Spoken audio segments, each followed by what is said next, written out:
सभी छात्र छात्राओं को शुभ प्रभात। निःशुल्क ऑनलाइन शिक्षण व्यवस्था में आपका स्वागत एवं अभिनंदन। हाँ, तो विद्यार्थियों, आज हम भारतीय संविधान की प्रमुख विशेषताओं के बारे में पढ़ने जा रहे हैं। तो आज हम पढ़ेंगे कि हमारे देश भारत के संविधान की प्रमुख विशेषताएं क्या क्या हैं। तो छात्र छात्राओं, भारतीय संविधान के कई ऐसे तत्व हैं जो उसे अन्य देशों के संविधान से अलग पहचान प्रदान करते हैं। भारतीय संविधान तत्वों और मूल भावनाओं के संबंध में अद्वितीय संविधान है। हालांकि इसके कई तत्व विश्व के विभिन्न देशों के संविधानों से उधार लिए गए हैं, फिर भी हमारे देश का संविधान है वो अन्य देशों के संविधान से अनोखा एवं सुधरा हुआ संविधान कहा जाता है। सन 1949 में अपनाए गए संविधान के अनेक वास्तविक लक्षणों में महत्वपूर्ण परिवर्तन भी किए गए हैं।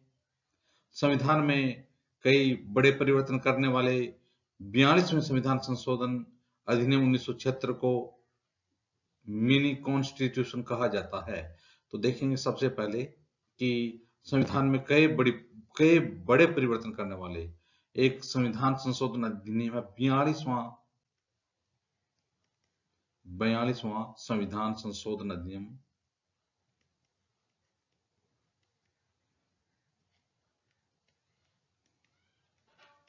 संशोधन अधिनियम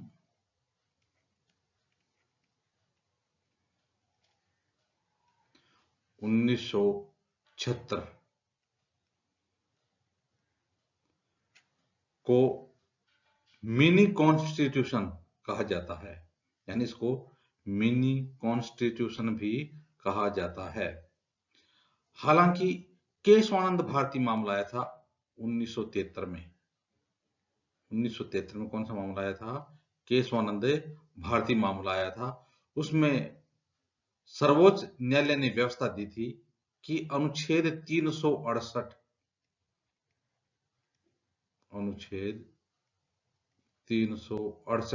के तहत संसद को मिली संवैधानिक शक्ति संविधान के मूल ढांचे को बदलने की अनुमति नहीं देती है।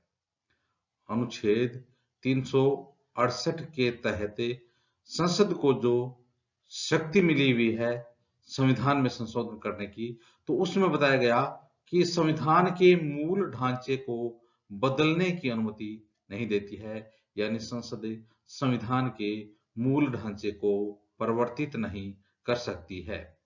अब देखेंगे संविधान की विशेषताएं। तो विशेषताएं कौन कौन सी हैं? विशेषताएं, पहली है सबसे लंबा लिखित संविधान।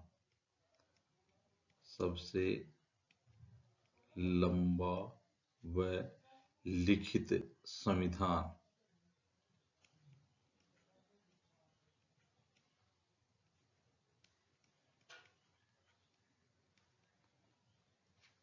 बिल्कुल सही बात है कि मूल रूप से जो हमारा संविधान था उसमें एक प्रस्तावना थी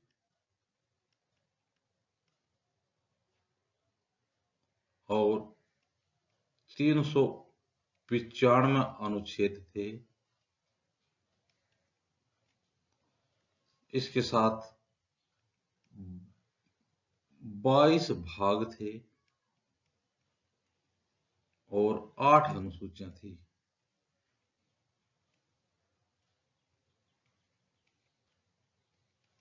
भारतीय संविधान कितना विस्तृत है, कितना लंबा चौड़ा है, इसका प्रमाण हमें इसके अंदर सबसे पहले जब संविधान लागू किया गया था तो इसमें एक प्रस्तावना, 395 अनुच्छेद, 22 भाग और 8 अनुसूचियों को शामिल किया गया था। लेकिन अब वर्तमान में देखें तो इसमें एक प्रस्तावना है, इसके अलावा एक प्रस्तावना के साथ साथ 465 अनुच्छेद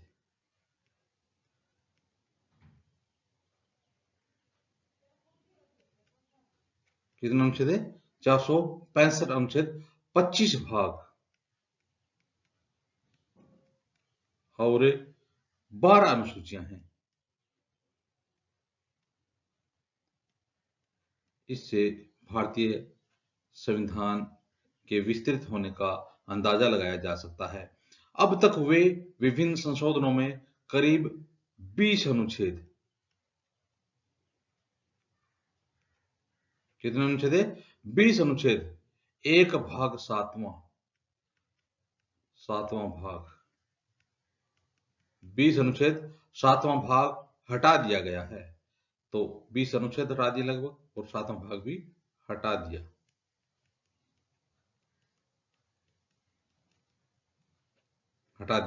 गया है। और इसमें करीब 90 अनुच्छेद 4 भागों, 90 अनुच्छेद कितने भागों? 90 अनुच्छेद 4 भागों को जोड़ा गया है। यानी 90 अनुच्छेद 4 भागों, 4 क 9 क 9 ख 4 क 9 क 9 ख और 14 क, और 4 अनुसूचियां कौन कौन सी, कितने? 4 अनुसूचियां, 4 अनुसूचियां, 9, 10, 11, 12, 4 अनुसूचियां 9, 10, 11, 12 को जोड़ा गया है।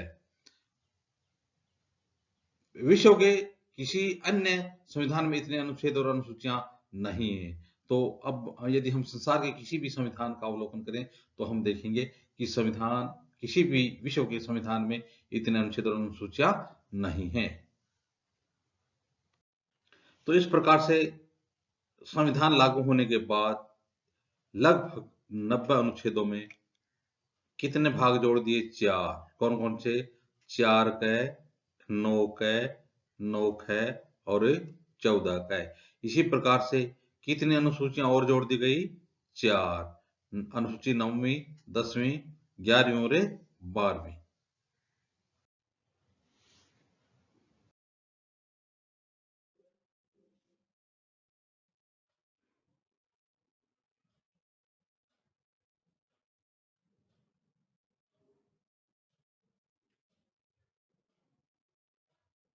अब देखेंगे भारतीय संविधान की दूसरी विशेषता। तो दूसरी विशेषता है कि विभिन्न स्रोतों से विहित, विभिन्न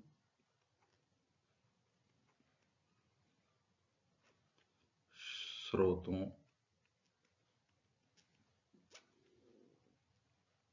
से विहित,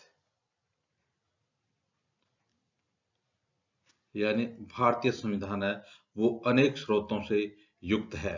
डॉक्टर भीमराव अंबेडकर ने गर्व के साथ कहा था कि भारत के संविधान का निर्माण विश्व के विभिन्न संविधानों को छानने के बाद किया गया है। संविधान का अधिकांश ढांचागत हिस्सा भारत शासन अधिनियम 1935 से लिया गया है। तो भारत शासन अधिनियम 1935, अधिकांश जो संविधान का हिस्सा है वो कहां से लिया गया है? भारत शासन अधिनियम 1935 से लिया गया है। संविधान का दार्शनिक भाग, संविधान का दार्शनिक भाग किसे कहा जाता है? तो देखिए, संविधान का दार्शनिक भाग मौलिक अधिकार और राज्य के नीति निर्देशक सिद्धांतों को कहा जाता है। तो दार्शनिक भाग किसे कहा जाता है? मौलिक अधिकार और राज्य के नीति निर्देशक सिद्धांत को दार्शनिक भाग कहा जाता है। तो यह क्रमशः अमेरिका और आयरलैंड से प्रेरित है। तो मूल अधिकार कहां से लिए गए हैं? अमेरिका के संविधान से, और नीति निर्देशक तत्व कहां से लिए गए हैं? आयरलैंड के संविधान से लिए गए हैं। भारतीय संविधान के राजनीतिक भाग, तो राजनीतिक भाग में क्या आता है? राजनीतिक भाग में संघीय सरकार का सिद्धांत, कार्यपालिका और विधायिका के संबंध आते हैं। तो राजनीतिक भाग में संघीय सरकार का सिद्धांत, कार्यपालिका और विधायिका के संबंध आते हैं। तो यह जो भाग है वो अधिकांश हिस्सा ब्रिटेन के संविधान से लिया गया है। तो दार्शनिक भाग है वो तो यानी मौलिक अधिकार अमेरिका, मौलिक अधिकार है मौलिक अधिकार अमेरिका से, और नीति निर्देश सिद्धांत है आयरलैंड से लिए गए हैं। इसी प्रकार से यदि देखा जाए तो भारतीय संविधान के जो राजनीतिक भाग है यानी संघीय सरकार का सिद्धांत है, कार्यपालिका और विधायिका का संबंध है, उसका अधिकांश हिस्सा कहां से लिया गया है? ब्रिटेन से लिया गया है। तो इस प्रकार से हम देखें तो भारत के संविधान पर सबसे बड़ा प्रभाव और भौतिक सामग्री का स्रोत भारत सरकार अधिनियम 1935 का रहा है। संघीय व्यवस्था, न्यायपालिका, राज्यपाल का कार्यालय, आपातकालीन अधिकार, लोक सेवा आयोग का और अधिकतर प्रशासनिक जो विवरण है इसी से लिए गए हैं। यानी जो 1935 का अधिनियम देखें तो इससे जो संघीय व्यवस्था 1935 से ली गई है, न्यायपालिका, राज्यपाल का कार्यालय, आपातकालीन अधिकार, लोक सेवा आयोग और अधिकतर जो प्रशासनिक विवरण है वो इसी 1935 के दिन से लिए गए हैं। संविधान के आने से अधिक प्रावधान या तो 1935 के इस अधिनियम के समान है या फिर इसमें मिलते जुलते हैं। अब देखें कि भारतीय संविधान ने किस देश से क्या ग्रहण किया है।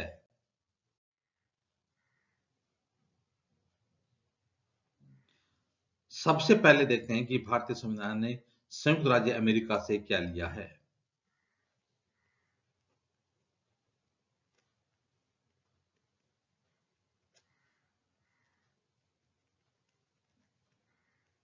सबसे पहले देखते हैं कि भारतीय संविधान में संयुक्त राज्य अमेरिका से क्या लिया गया है। तो देखिए, मौलिक अधिकार,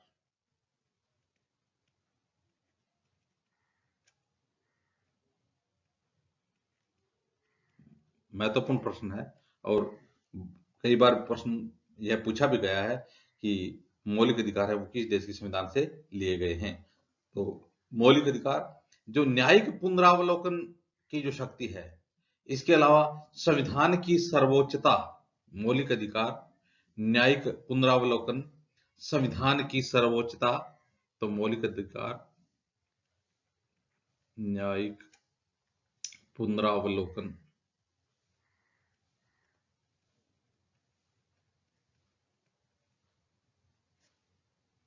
और इसके साथ ही साथ संविधान की सर्वोच्चता।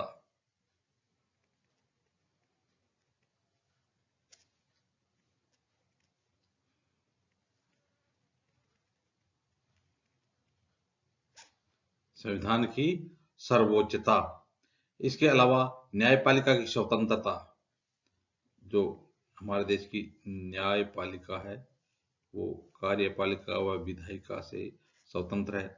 तो न्यायपालिका की स्वतंत्रता कहाँ से लिया गया है? अमेरिका के संविधान से लिया गया है। तो न्यायपालिका की स्वतंत्रता।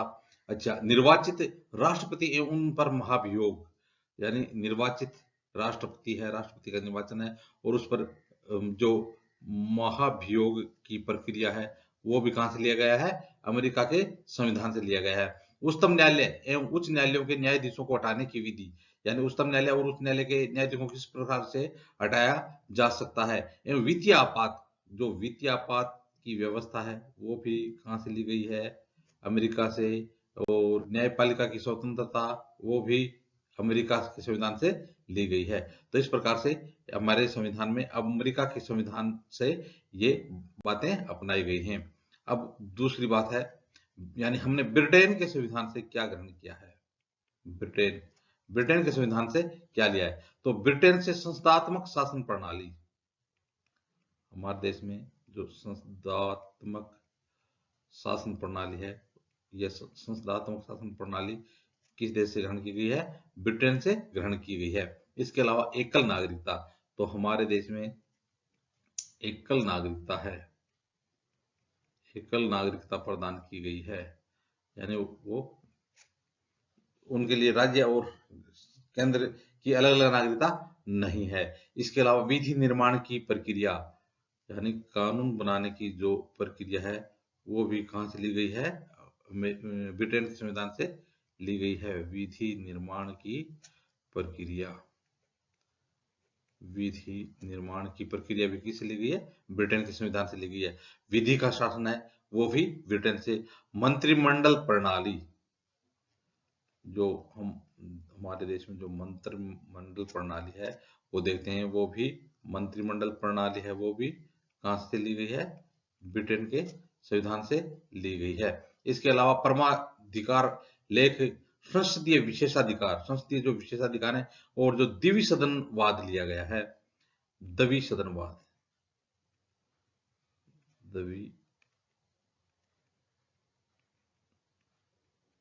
सदनवाद। हमारे देश में 2 सदन हैं, राज्यसभा और लोकसभा। तो यह प्रणाली भी कहां से ली गई है, ब्रिटेन से ली गई है। अब देखेंगे भारतीय संविधान में आयरलैंड के संविधान से क्या लिया गया है। कहां से, आयरलैंड के संविधान से क्या लिया गया है। तो देखिए, आयरलैंड के संविधान से नीति निर्देशक तत्व, यह बहुत प्रश्न बार बार पूछा गया है। नीति निर्देशक तत्व किस देश के संविधान से लिए गए हैं, आयरलैंड के संविधान से लिए गए हैं। इसके अलावा राष्ट्रपति के निर्वाचक मंडल की व्यवस्था, यानी जो राष्ट्रपति का निर्वाचन होता है उसके लिए जो राष्ट्रपति के निर्वाचन के लिए निर्वाचक मंडल की व्यवस्था की जाती है। तो राष्ट्रपति के निर्वाचन के लिए निर्वाचक मंडल की व्यवस्था की जाती है, वो भी आयरलैंड के संविधान से ली गई है। राष्ट्रपति द्वारा राज्यसभा में साहित्य, कला, विज्ञान तथा समाज सेवा आदि क्षेत्र में व्यक्तियों को सम्मानित करना, चयनित करना, उनकी व्यवस्था है वो भी आयरलैंड के संविधान से ली गई है। अब देखते हैं ऑस्ट्रेलिया के संविधान से क्या लिया गया है।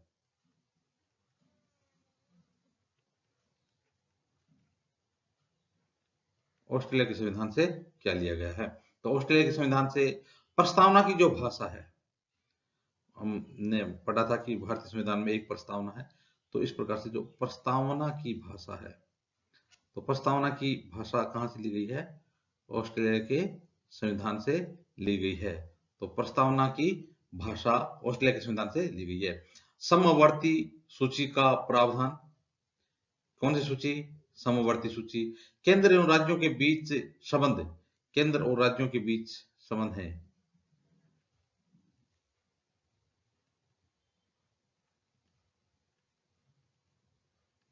केंद्र व राज्यों के बीच जो संबंध है वो कहां से लिए गए हैं, ऑस्ट्रेलिया के संविधान से। इसी प्रकार से जो केंद्र और राज्यों के बीच जो शक्तियों का विभाजन है वो भी ऑस्ट्रेलिया के संविधान से लिया गया है। व्यापार, वाणिज्य और संसद के दोनों सदनों की संयुक्त बैठक को ऑस्ट्रेलिया के संविधान से लिया गया है। जो संसद की संयुक्त बैठक का जो प्रावधान है वो भी किस देश के संविधान से लिया गया है, ऑस्ट्रेलिया के संविधान से लिया गया है।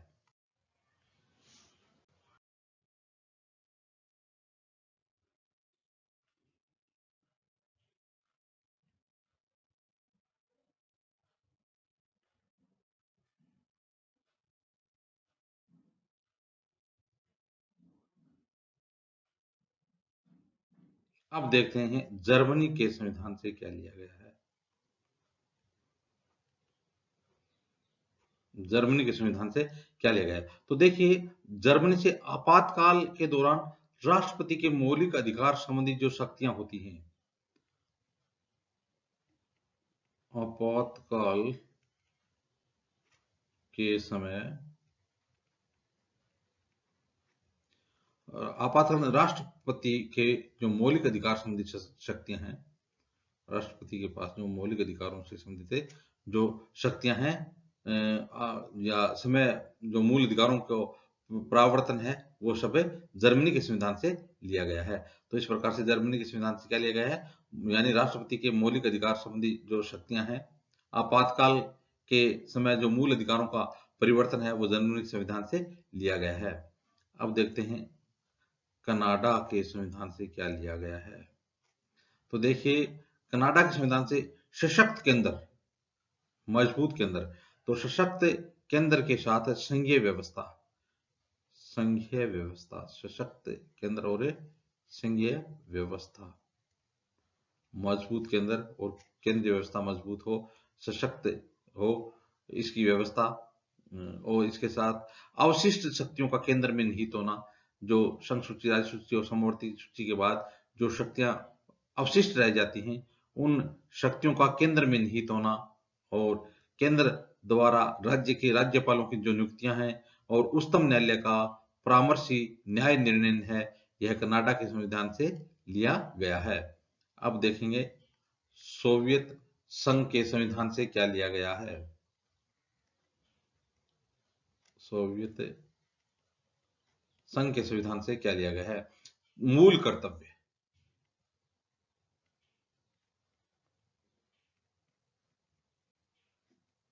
मूल कर्तव्य, मूल कर्तव्य और प्रस्तावना में जो न्याय, कौन सा न्याय, सामाजिक, आर्थिक और राजनीतिक न्याय का जो आदर्श है, प्रस्तावना में न्याय,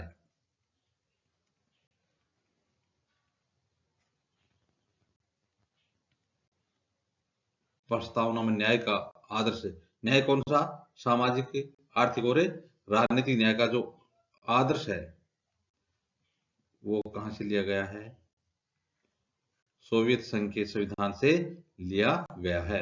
अब देखेंगे फ्रांस का संविधान, उससे क्या लिया गया है, फ्रांस के संविधान से क्या लिया गया है। तो देखिए, गणतंत्रात्मक और प्रस्तावना में स्वतंत्रता, समता और बंधुता के आदर्श है। गणतंत्रात्मक व्यवस्था, गणतंत्रात्मक व्यवस्था, गणतंत्रात्मक प्रणाली, इसके साथ साथ प्रस्तावना में स्वतंत्रता,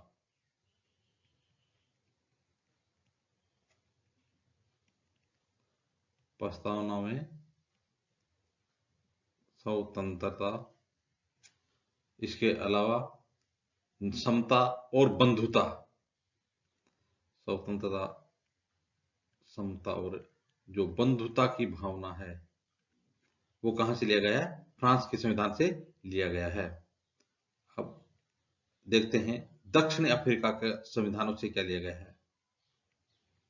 दक्षिण अफ्रीका के संविधान से क्या लिया गया है। तो देखिए, संविधान में जो संशोधन की प्रक्रिया है,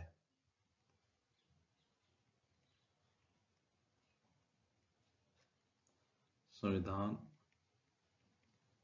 संशोधन प्रक्रिया,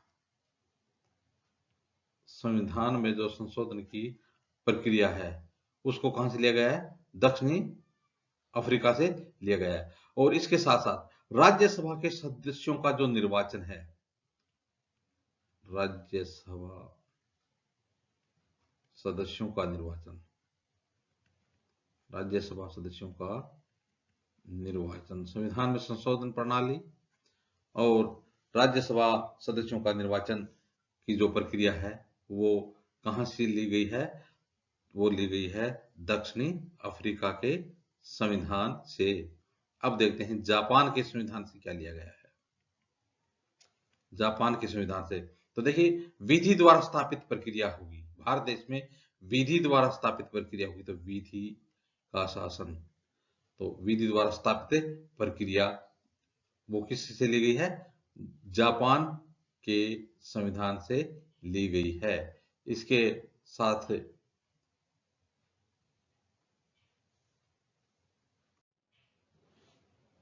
ही भारतीय संविधान में विदेशी संविधानों से लिए गए जो तत्व हैं, उनका विवरण पूर्ण होता है। अब भारतीय संविधान की तीसरी विशेषता देखते हैं हम। तीसरी विशेषता है नम्यता एवं अनम्यता, नम्यता एवं अनम्यता। नम सरल, अनम्य कठोर। तो भारत का संविधान न तो लचीला है यानी नम्य है, और न ही कठोर अनम्य है, बल्कि यह दोनों का मिला जुला हुआ रूप है। अनुच्छेद 368 में दो तरह के संविधानों का प्रावधान है। तो अनुच्छेद 368 में 2 प्रकार के संविधान संशोधनों का प्रावधान किया गया है। इसमें जो एक है वो है कि कुछ उपबंधों को संसद में विशेष बहुमत से संशोधित किया जा सकता है। विशेष बहुमत द्वारा संशोधन। कुछ ऐसे उपबंध हैं जिसका संसद के विशेष बहुमत के द्वारा संशोधन किया जा सकता है। उदाहरण के लिए, दोनों सदनों में उपस्थित और मतदान में भाग लेने वाले सदस्यों का 2/3 बहुमत और प्रत्येक सदन में कुल सदस्यों का कुल बहुमत जो कि 50% से अधिक है। तो इस प्रकार से यानी विशेष बहुमत द्वारा संशोधन किया जा सकता है। और दूसरा है, कुछ अन्य प्रावधानों को संसद में विशेष बहुमत और कुल राज्यों के आधे से अधिक राज्यों के अनुमोदन से ही संशोधित किया जा सकता है। तो दूसरा प्रावधान क्या है कि संसद के विशेष बहुमत, संसद का विशेष बहुमत भी जरूरी होता है। इसके साथ साथ कुल जो राज्य है उसको उस राज्यों के आधे से अधिक राज्यों के अनुमोदन की भी जरूरत पड़ती है। तो इस प्रकार से भी संशोधन किया जा सकता है। तो इस प्रकार से यानी 2 प्रकार की जो संविधान संशोधन प्रणाली है उसका भी वर्णन किया गया है। तो इस प्रकार से यानी संविधान को बदला भी जा सकता है, नम्य है, अनम्यता, लेकिन इसके लिए बिल्कुल सरल प्रक्रिया भी नहीं है। इसके अलावा देखिए, जो 2 तो ये तरीके हो गए ना, तो इसके अलावा भी संविधान के कुछ प्रावधान हैं वो आम विधायी प्रक्रिया की तरह संसद में सामान्य बहुमत से भी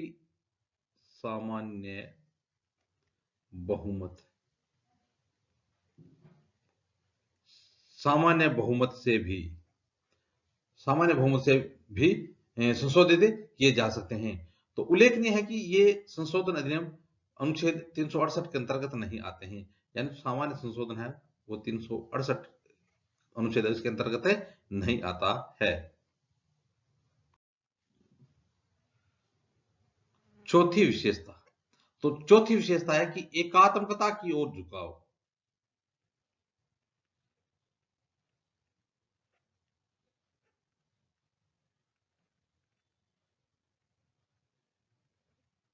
एकात्मकता की ओर झुकाव के साथ संघीय व्यवस्था, एकात्मकता और झुकाव साथ ही संघीय व्यवस्था। भारतीय संविधान में एकात्मकता की ओर झुकाव है, लेकिन साथ में संघीय शासन प्रणाली को भी अपनाया गया है। तो भारतीय संविधान संघीय सरकार की स्थापना करता है। तो भारत देश है वो संघीय सरकार की, भारतीय संविधान संघीय सरकार की स्थापना करता है। इसमें संघ की सभी आम लक्षण इसमें विद्यमान है। संघ के जितने लक्षण होने चाहिए विद्यमान है। जैसे 2 सरकार है, 2 सरकारों का होना, यानी संघीय व्यवस्था के लक्षणों में मौजूद है। कौन कौन से? 2 सरकारों का होना, शक्तियों का विभाजन होना, लिखित संविधान होना, संविधान की सर्वोच्चता होना, संविधान की कठोरता होना, स्वतंत्र न्यायपालिका होना, द्विसदनीय व्यवस्था होना आदि संघीय व्यवस्था के उदाहरण है। यदि भी भारतीय संविधान में बड़ी संख्या में एकात्मक और गैर संघीय लक्षण भी विद्यमान है। जैसे एक सशक्त केंद्र, एक मजबूत केंद्र की व्यवस्था है, एक संविधान है, एकल नागरिकता है, संविधान का लचीलापन है, एकीकृत न्यायपालिका है, केंद्र द्वारा राज्यपाल की नियुक्ति है। इसके साथ साथ अखिल भारतीय जो सेवाएं हैं उसमें आपातकालीन प्रावधान है। ये सब हमें एकात्मकता की ओर इंगित करते हैं। फिर भी संविधान में कहीं भी संघीय शब्द का इस्तेमाल नहीं किया गया है। यदि प्रश्न आए कि संविधान में संघीय शब्द का इस्तेमाल कहाँ किया गया है, भारतीय संविधान में संघीय शब्द का इस्तेमाल नहीं किया गया है। दूसरी ओर अनुच्छेद 1 में भारत का उल्लेख राज्यों का संघ होगा। अनुच्छेद 1 कहता है कि भारत क्या होगा? राज्यों का एक संघ होगा। इसके 2 मतलब हैं, यानी भारत राज्यों का संघ होगा। इसके 2 अभिप्राय हैं। पहला तो है भारतीय संघ राज्यों के बीच हुए किसी समझौते का निष्कर्ष नहीं है। तो पहला अर्थ है कि भारत का उल्लेख जो राज्यों का संघ के रूप में किया गया है, इसके 2 अभिप्राय हैं। तो पहला है भारतीय जो राज्य है वो राज्यों के बीच हुए राज्यों के बीच समझौता उसे नहीं बना है, और दूसरा किसी राज्य को संघ से अलग होने का अधिकार भी नहीं है। तो संघ है वो राज्यों के समझौते से नहीं बना है, और दूसरा कि कोई भी राज्य है उसको संघ से अलग होने का अधिकार नहीं है। इसी वजह से भारतीय संविधान को निम्नलिखित नाम दिए गए हैं, जैसे कि एकात्मकता की भावना में संघ, एक नाम दिया गया है एकात्मकता की भावना में संघ, यह नाम दिया गया है। दूसरा नाम दिया गया अर्ध संघ, एकात्मकता की भावना, दूसरा अर्ध संघ भी कहा जाता है भारतीय संविधान की विशेषता को देखते हुए। तीसरी बात है कि बारगेनिंग फेडरलिज्म भी कहा जाता है, क्या? Bargaining federalism. इसके अलावा कोऑपरेटिव फेडरलिज्म भी कहा जाता है। इसके अलावा federation with A centralising tendency भी कहा जाता है। अब देखेंगे भारतीय संविधान की पांचवी विशेषता। तो पांचवी विशेषता है सरकार का संसदीय रूप, सरकार का संसदीय रूप। तो देखिए भारतीय संविधान ने अमेरिका की अध्यक्षीय प्रणाली की बजाय ब्रिटेन के संसदीय तंत्र को अपनाया। तो हमने पहले भी पढ़ा था कि भारत में जो संसदीय प्रणाली है वो किस देश से ली गई है, तो ब्रिटेन के संविधान से ली गई है। तो संसदीय व्यवस्था विधायिका और कार्यपालिका के मध्य समन्वय व सहयोग के सिद्धांत पर आधारित है, जबकि अध्यक्षीय प्रणाली है वह दोनों के बीच शक्तियों के विभाजन के सिद्धांत पर आधारित होती है। तो जो संसदीय शासन प्रणाली होती है वो विभाजन के सिद्धांत पर आधारित न होकर के, और जो विधायिका और कार्यपालिका है उसके मध्य समन्वय पर और सहयोग पर बल देती है। इसी प्रकार से संसदीय शासन प्रणाली को सरकार के वेस्टमिंस्टर, यानी वेस्टमिंस्टर लंदन में एक स्थान है जहां ब्रिटिश संसद होती है, के रूप में उत्तरदायी सरकार और मंत्रिमंडलीय सरकार के नाम से भी जाना जाता है। संविधान केवल केंद्र में ही नहीं बल्कि राज्यों में भी संसदीय शासन प्रणाली की व्यवस्था करता है। तो संविधान कहता है कि न केवल केंद्र में बल्कि राज्यों में भी संसदीय शासन प्रणाली को अपनाया जाए। भारत में संसदीय शासन प्रणाली की निम्नलिखित विशेषताएं हैं। तो अब देखेंगे हम कि भारत देश में संसदीय शासन प्रणाली की कौन कौन सी विशेषताएं हैं।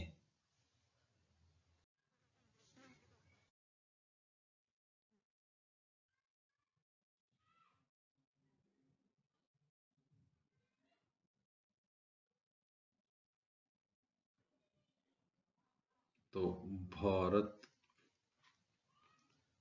देश में संसदीय शासन प्रणाली की विशेषताएं।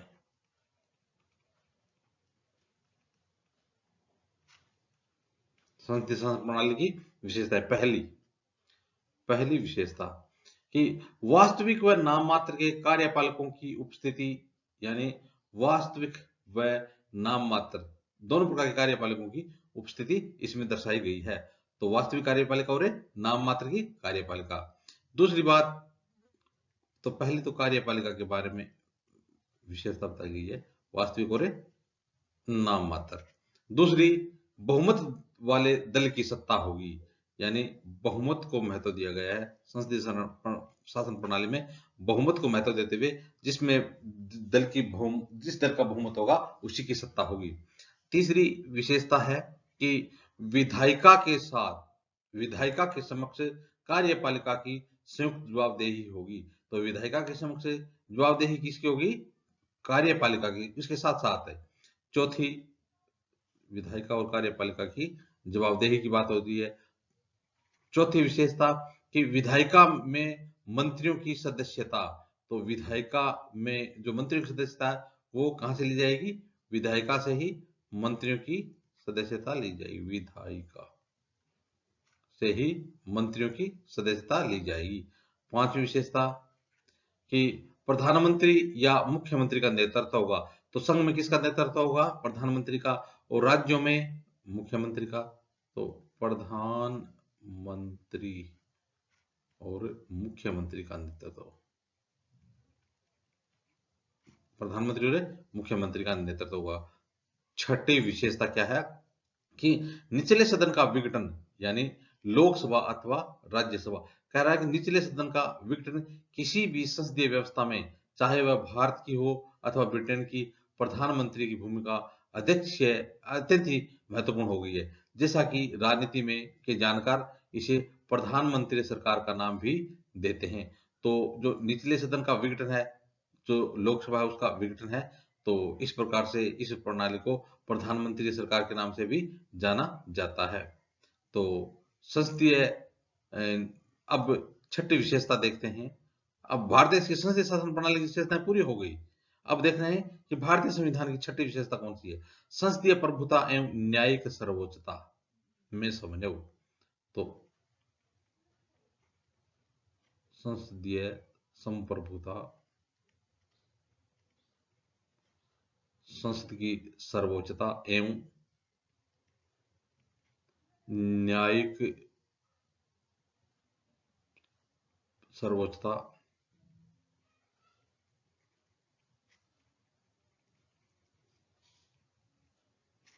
एवं न्यायिक सर्वोच्चता में समन्वय।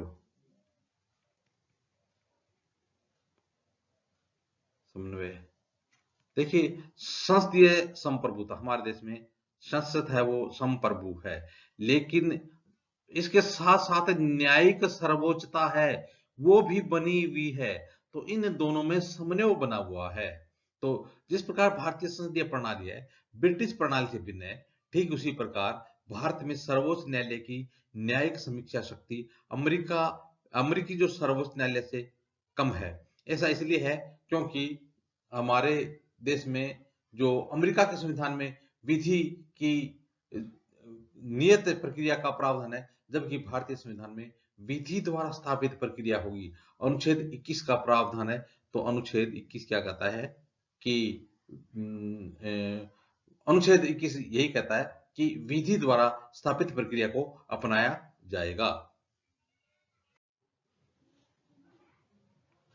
तो इस प्रकार से भारतीय न्यायपालिका की जो शक्ति है वो अमेरिका के न्यायालय की शक्ति है उससे कुछ कम है, क्योंकि अमेरिका में विधि की नियत प्रक्रिया को अपनाया गया है, जबकि भारत के अंदर अनुच्छेद 21 कहता है कि विधि द्वारा स्थापित प्रक्रिया होगी। अब देखते हैं भारतीय संविधान की 7वीं विशेषता, एकीकृत व स्वतंत्र न्यायपालिका। अब वह देखते हैं एकीकृत व स्वतंत्र न्यायपालिका।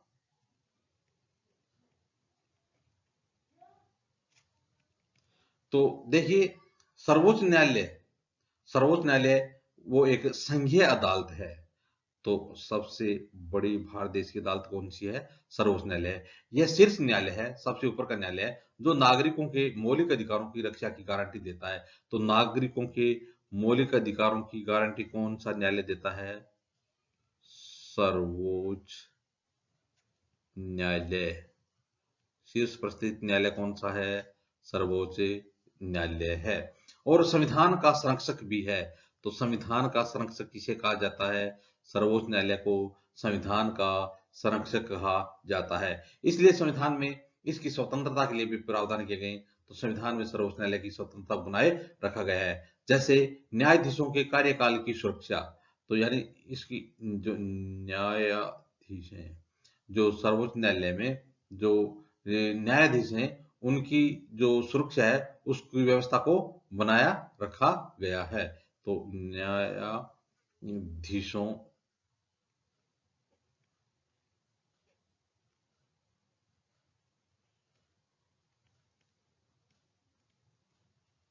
सुरक्षा व्यवस्था उसको बनाया गया है। इसके अलावा तो न्यायाधीशों के कार्यकाल की जो सुरक्षा है उसको बनाए रखा गया है। इसके अलावा न्यायालयों के लिए निर्धारित सेवा शर्तें हैं। भारत की संचित निधि से सर्वोच्च न्यायालय के सभी खर्चों का वहन होता है। तो भारत की जो संचित निधि है उससे जो सर्वोच्च न्यायालय है उनके सारे खर्चे होते हैं वो संचित निधि से वहन किए जाते हैं। इसके अलावा विधायिका में न्यायाधीशों के कामकाज पर चर्चा पर रोक, यानी विधायिका में सर्वोच्च न्यायालय के जो कामकाज है उस पर किसी प्रकार की चर्चा नहीं की जा सकती है। सेवानिवृत्ति के बाद अदालत में कामकाज पर रोक है, तो सेवानिवृत्ति के बाद भी अदालत पर जो न्यायाधीश वो कार्य नहीं कर पाते हैं। इसके अलावा अवमानना के लिए दंड देने की शक्ति, एक यह जो सर्वोच्च न्यायालय के लिए विशेष है वो है अवमानना। तो अवमानना, न्यायपालिका वो अवमानना के लिए किसी भी अधिकारी या नेता को दंडित कर सकती है। तो भारत में न्यायपालिका को कार्यपालिका से अलग रखा गया है। तो इस प्रकार से एकीकृत व स्वतंत्र न्यायपालिका के सिद्धांत को अपनाया गया है।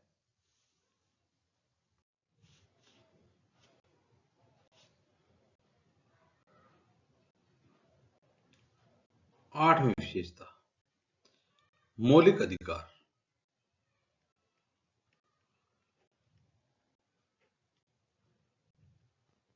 मौलिक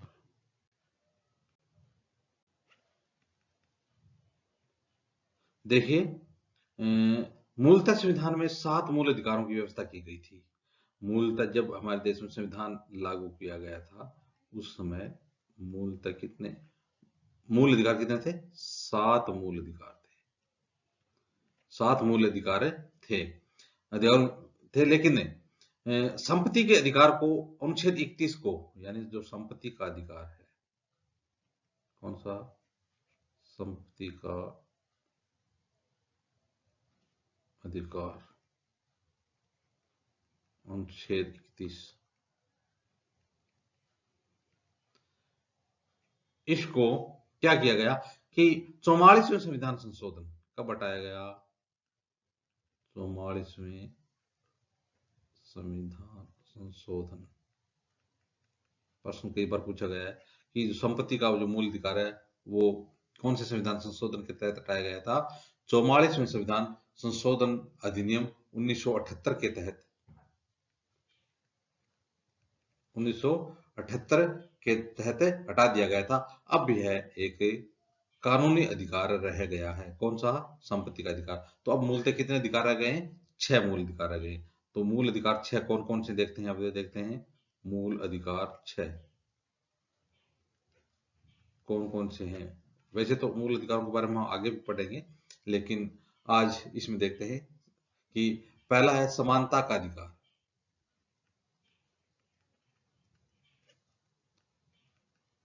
पहला कौन सा मूल अधिकार है? समानता का अधिकार। तो समानता अधिकार अनुच्छेद 14 से 18,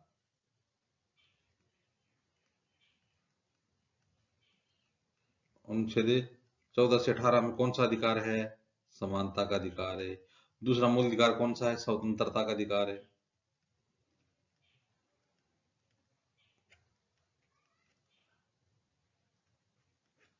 दूसरा मूल अधिकार कौन सा है? स्वतंत्रता का अधिकार। तो स्वतंत्रता का अधिकार अनुच्छेद 19 से 22। स्वतंत्रता का अधिकार कौन से अनुच्छेद से कौन से अनुच्छेद तक है? 19 से 22 तक है। तीसरा है शोषण के विरुद्ध अधिकार।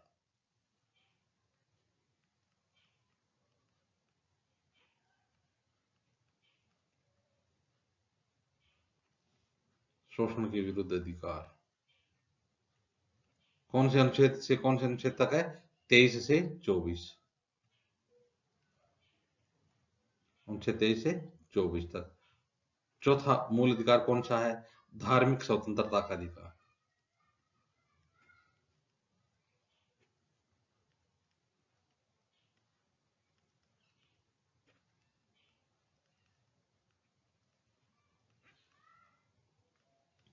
धार्मिक स्वतंत्रता का अधिकार यह है अनुच्छेद 25 और 25 से लेकर 28 तक। अनुच्छेद 25 से 28 तक कौन सा अधिकार है? धार्मिक स्वतंत्रता का अधिकार है।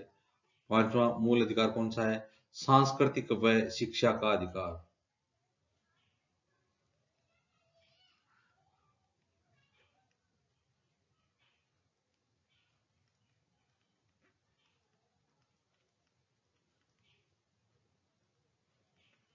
पांचवा कौन सा मूल अधिकार है? सांस्कृतिक व शिक्षा का अधिकार, यह अनुच्छेद 29 और 30 में है। कहाँ है अनुच्छेद 29 और 30? और छठा और आखिरी मूल अधिकार कौन सा है? संवैधानिक उपचारों का अधिकार।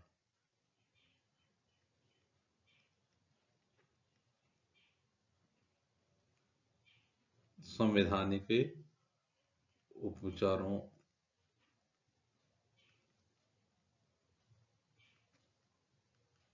का अधिकार। संवैधानिक उपचारों का अधिकार है वो कौन से अनुच्छेद में है? संवैधानिक उपचारों का अधिकार अनुच्छेद 32 में। तो इस प्रकार से ये 6 मूल अधिकार हो गए।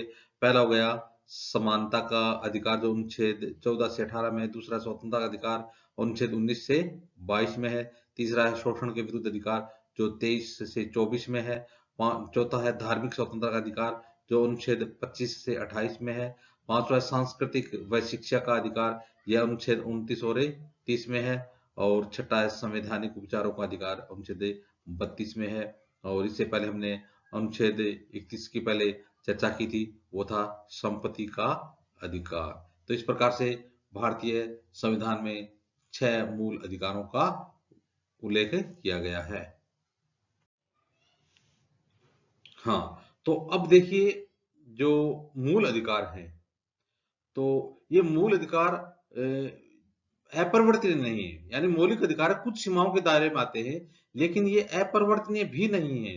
संसद है वो इन्हें संविधान संशोधन अधिनियम के माध्यम से समाप्त कर सकती है अथवा इनमें कटौती भी कर सकती है। अनुच्छेद 20-21 द्वारा प्रदत्त अधिकारों को छोड़कर राष्ट्रीय आपातकाल के दौरान इन्हें स्थगित किया जा सकता है।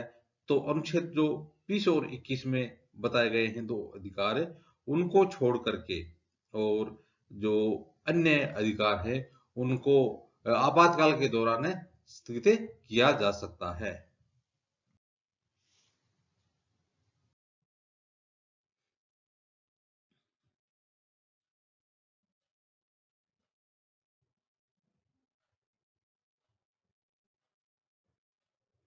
अब देखेंगे भारतीय संविधान की 9वीं विशेषता। भारतीय संविधान की 9वीं विशेषता कि राज्य की नीति निर्देशक सिद्धांत।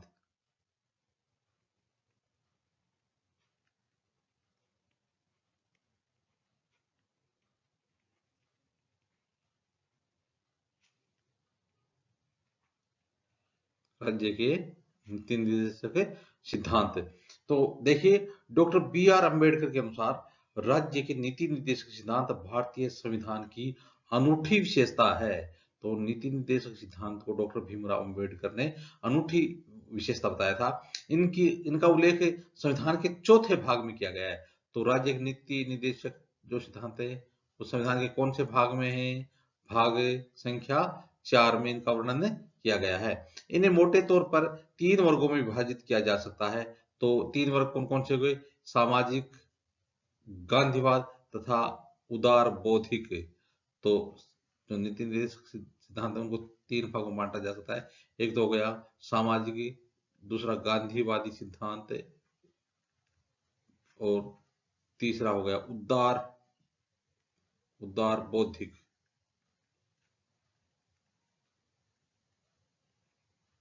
उदार बौद्धिक नीति निर्देशक तत्वों का उद्देश्य सामाजिक व आर्थिक लोकतंत्र की स्थापना करना है। तो अब प्रश्न बनता है कि नीति निर्देशक जो सिद्धांत हैं उनका उद्देश्य क्या है? तो इनका उद्देश्य है सामाजिक व आर्थिक लोकतंत्र की मजबूती को बढ़ावा देना तथा कल्याणकारी राज्य की स्थापना करना है। हालांकि मौलिक अधिकारों की तरह इन्हें कानूनी रूप में नहीं लागू किया जा सकता है। तो इनको जो इस प्रकार से मौलिक अधिकार होते हैं वो कानूनी होते, इस प्रकार से इनको कानूनी रूप में लागू नहीं किया जा सकता है। हाँ, तो विद्यार्थियों जो नीति निर्देशक जो तत्व होते हैं उनको लागू करना राज्य का नैतिक कर्तव्य बनता है। तो राज्य का नैतिक कर्तव्य बनता है कि जो नीति निर्देशक तत्व है उनको लागू किया जाए। किंतु इनकी पृष्ठभूमि में वास्तविक शक्ति राजनीतिक है, अर्थात जनमत है। मिनर्वा मिल्स मामले 1980 में सर्वोच्च न्यायालय ने कहा था कि भारतीय संविधान की नींव मौलिक अधिकारों और नीति निर्देशक सिद्धांतों के संतुलन पर रखी गई है। तो इस प्रकार से मौलिक अधिकार और जो नीति निर्देशक सिद्धांत हैं, उनके जो संतुलन है, उनके संतुलन पर ही भारतीय संविधान की नींव रखी गई है। यह कहा था 1980 में मिनर्वा मिल्स मामले में सर्वोच्च न्यायालय ने।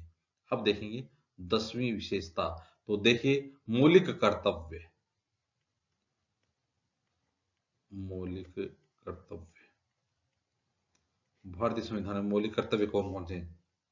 तो मूल संविधान में मौलिक कर्तव्यों का उल्लेख नहीं किया गया है। यानी हम देखेंगे तो मूल संविधान उसमें मौलिक कर्तव्यों का उल्लेख नहीं है। इन्हें सवर्ण सिंह समिति की सिफारिश के आधार पर, तो प्रश्न बनता है कि किसकी सिफारिश पर है?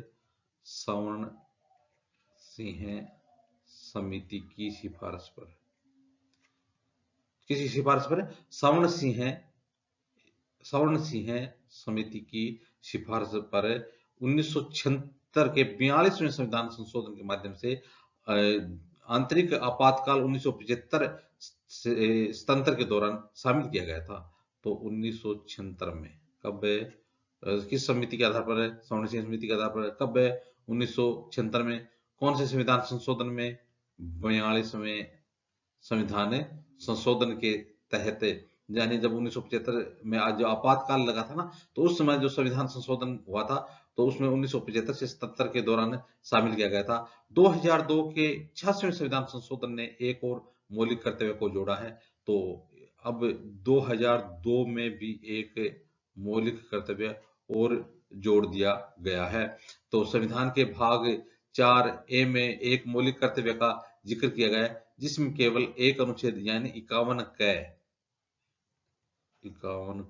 में, किसमें? 51 क में इसका वर्णन किया गया है। अब 11वीं विशेषता देखते हैं, तो है एक धर्मनिरपेक्ष राज्य। धर्मनिरपेक्ष राज्य, भारतीय संविधान की विशेषता धर्मनिरपेक्ष राज्य की स्थापना करना है। तो भारत का संविधान धर्मनिरपेक्ष है, इसलिए यह किसी धर्म विशेष को भारत के धर्म के तौर पर मान्यता नहीं देता है। वर्ष 1976 के 42वें संविधान संशोधन द्वारा संविधान की प्रस्तावना में धर्मनिरपेक्ष जोड़ा गया। तो धर्मनिरपेक्ष शब्द कब जोड़ा गया? 1976 में। कौन से संविधान संशोधन में? 42वें संविधान संशोधन के तहत धर्मनिरपेक्ष शब्द को जोड़ा गया था। अब 12वीं विशेषता देखते हैं, सार्वभौमिक वयस्क मताधिकार।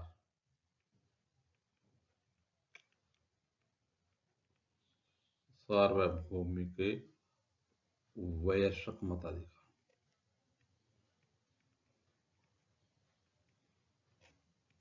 तो देखिए, वर्ष 1989 में, कब है? 1989 में 61वें संविधान संशोधन अधिनियम, संविधान संशोधन अधिनियम 1988 के द्वारा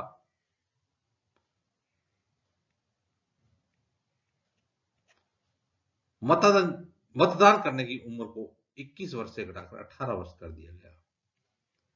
21 से घटाकर कितना कर दिया? 18 कर दिया। तो सार्वभौमिक वयस्क मताधिकार में हम देखेंगे कि 1988 के द्वारा मतदान करने की उम्र है वो 21 वर्ष से कितने कर दी गई? 18 वर्ष से। कौन से संविधान संशोधन में? 61वें संविधान संशोधन में। तो वयस्क मताधिकार लोकतंत्र को बड़ा आधार देने के साथ साथ आम जनता के स्वाभिमान में भी वृद्धि करता है और समानता के सिद्धांत को लागू करता है। अब देखते हैं भारतीय संविधान की 13वीं विशेषता, एकल नागरिकता।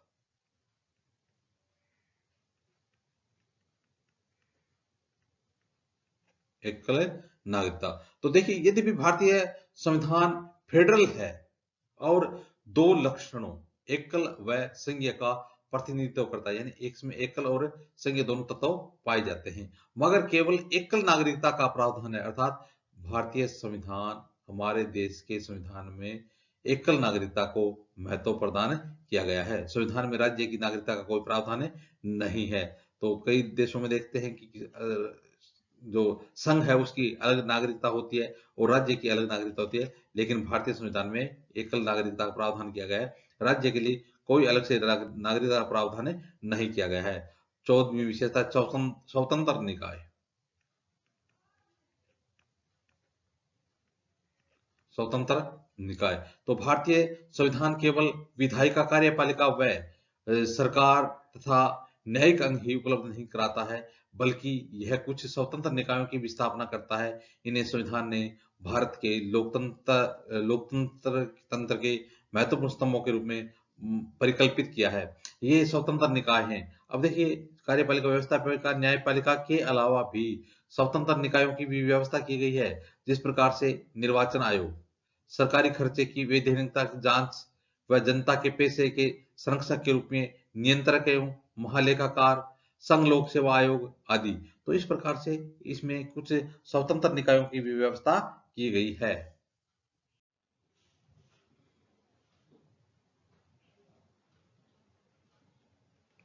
15वीं विशेषता। अब देखते हैं 15वीं विशेषता क्या है।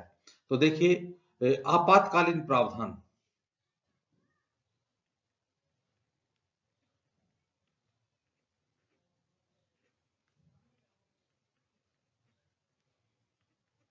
आपातकालीन प्रावधान तो इन प्रावधानों को संविधान में शामिल करने का उद्देश्य है देश की संप्रभुता, एकता, अखंडता और सुरक्षा। संविधान एवं देश के लोकतांत्रिक ढांचे को सुरक्षा प्रदान करना।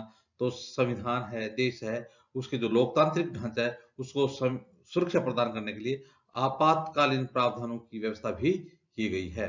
अब 16वीं विशेषता है त्रिस्तरीय सरकार।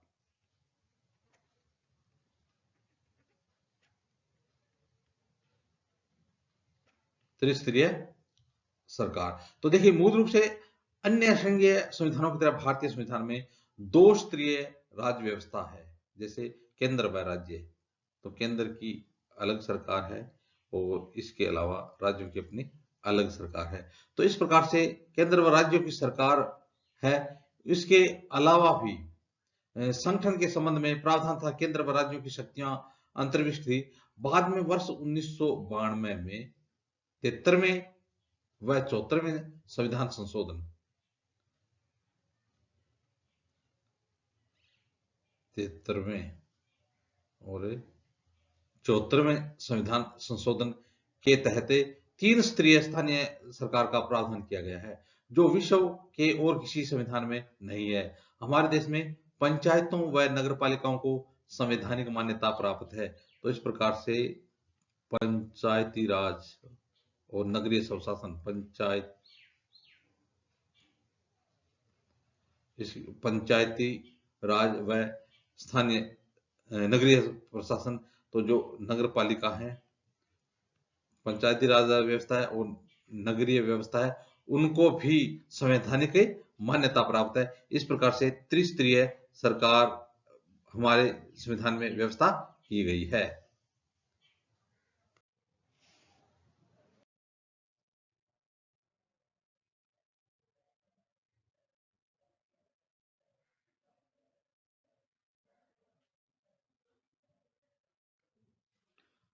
सत्रहवीं विशेषता है सहकारी समितियां।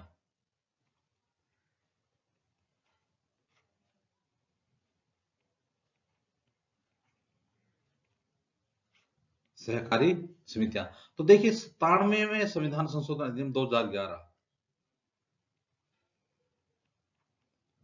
97वां संविधान संशोधन अधिनियम 2011 कब है? 2011 में सहकारी समितियों को संवैधानिक दर्जा और संरक्षण प्रदान कर दिया। किसको? सहकारी समितियों को क्या कर दिया? संवैधानिक दर्जा दिया गया और संरक्षण प्रदान किया गया। इस संदर्भ में तीन परिवर्तन संविधान में किए गए। तो संविधान में तीन परिवर्तन कौन कौन से किए गए? पहला परिवर्तन किया गया कि इसने सहकारी समिति गठित करने के अधिकार को मौलिक अधिकार बना दिया। सहकारी समिति के गठन को मौलिक अधिकार बना दिया। देखिए, पहला परिवर्तन किया गया, इसने सहकारी समिति के गठन करने के अधिकार को मौलिक अधिकार बना दिया गया अनुच्छेद 19 के तहत।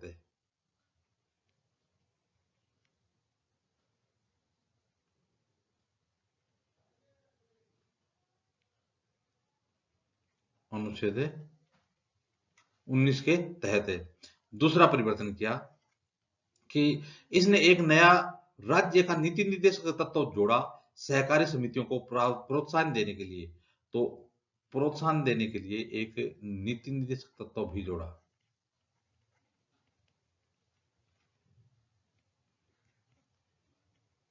सहकारी समितियों को प्रोत्साहन देने के लिए नीति निर्देशक तत्व भी जोड़ा और उसको प्रोत्साहन देने के लिए उसमें अनुच्छेद 43B समाहित किया गया। तीसरा परिवर्तन क्या किया गया कि इसने तीसरे परिवर्तन में इसने संविधान में एक नया भाग जोड़ा 9B।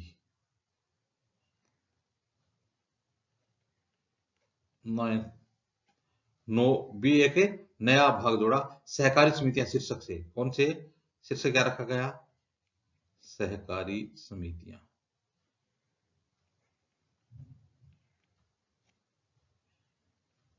तो इसमें नया भाग 9B जोड़ा गया और शीर्षक रखा गया सहकारी समितियां और अनुच्छेद उसमें था 243 जड एच 243 जड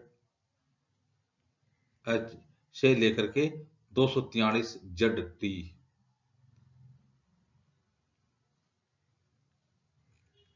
तक। तो इस प्रकार से इसमें यह संशोधन किया गया। तो नए भाग में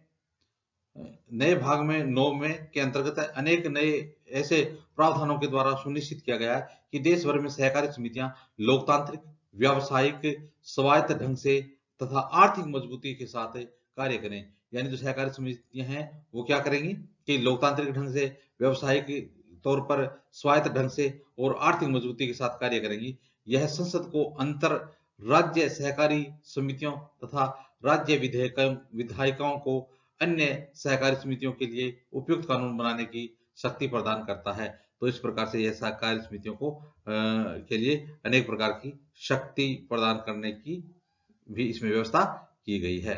तो इस प्रकार से छात्रों, आज हमने भारतीय संविधान की विशेषताओं के बारे में पढ़ा। आगे आने वाले वीडियो में हम भारतीय संविधान की प्रस्तावना के बारे में अध्ययन करेंगे। धन्यवाद।